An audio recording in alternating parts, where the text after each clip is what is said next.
At first, I thought it was a UTI. Turns out it was cancer. But you know what? Let's back up a little bit. Hi, for those of you who don't know me, I'm John, a T2 muscle-invasive bladder cancer survivor. And what if I told you the first sign of my cancer showed up in the toilet and I ignored it? Yeah, I wish I was kidding, but this is how it all started.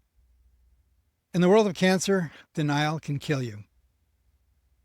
That's where I was back in November of 2021, deep in denial and laser focused on something way more exciting. Yeah, the cruise my wife and I had planned for early December. You know, sun, buffets, Bahama breezes. That was the whole mood. And then one afternoon, I'm standing over the toilet and I noticed something pink. Not Pepto-Bismol pink, just a faint rosy tint in the bowl that made me pause. Now, I've seen this before. Back in my running days, or after a long, strenuous hike, sometimes I might catch a little color in my urine from pushing too hard. So naturally, typical guy logic kicked in. Well, this is probably nothing. The problem was I hadn't done any of those arduous things recently, unless you count, running after the Amazon truck. But still, I brushed it off, filed it under, weird but fine, and kept going. But it came back. And again. And again. Now it was showing up more often, sometimes clearish, sometimes pink, and it was starting to feel off. And then came the slug. Yeah, standing over the toilet again, because where else do these things happen? I felt a strange, almost like slippery sensation while peeing, and then plop. Yeah, I'm sorry, TMI, I know, but out comes something that looked like a purple gummy bear. I just stared at it like, well, that's definitely not normal. It wasn't painful, just bizarre and honestly slimy. And that's when I finally kind of told my wife, and she gave me the, yeah, we're not messing around face. And, told me to call the doctor. So I did. First stop, my primary care. We ran the usual tests, blood, urine, the works. And a few days later, I got a call back, not a UTI. Time to see the urologist. Now, here's where things get interesting. I actually got to see the urologist just a few days before our cruise. Perfect timing, right?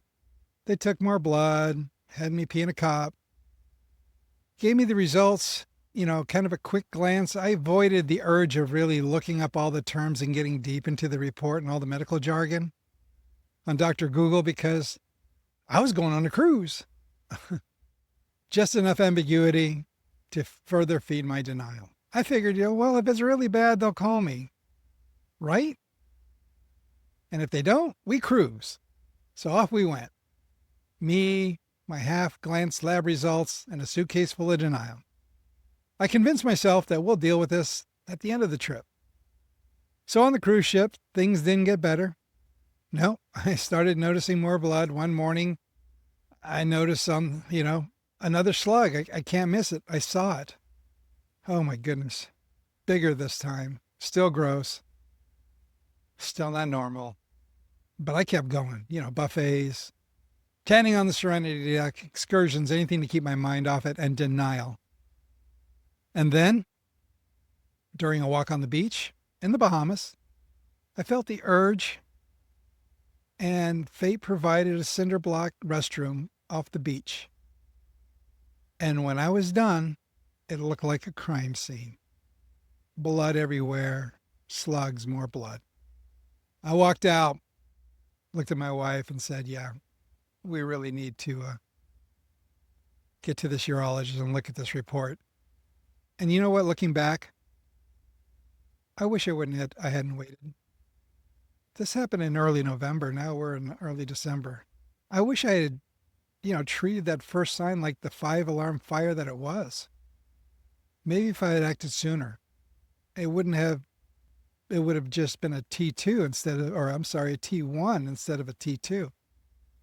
Maybe I could have caught it earlier. Maybe I'd still have my bladder. But you know what? I'll never know because we don't get do-overs with this kind of stuff. I waited. I hesitated. And I own that. So if you're watching this and you notice blood in your urine or anything that just doesn't feel right, please don't wait. Don't talk yourself out of taking action. Don't be that guy like I was. Because denial, it might feel easier in the moment, but it can cost you in a way more than you're ready to pay. I'm just a guy who saw something strange in the toilet and lived to tell the tale. And I hope you take it to heart.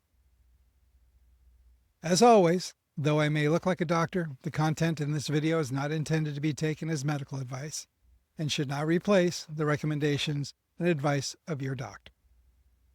Stay tuned as we continue the journey, and until next time, be well.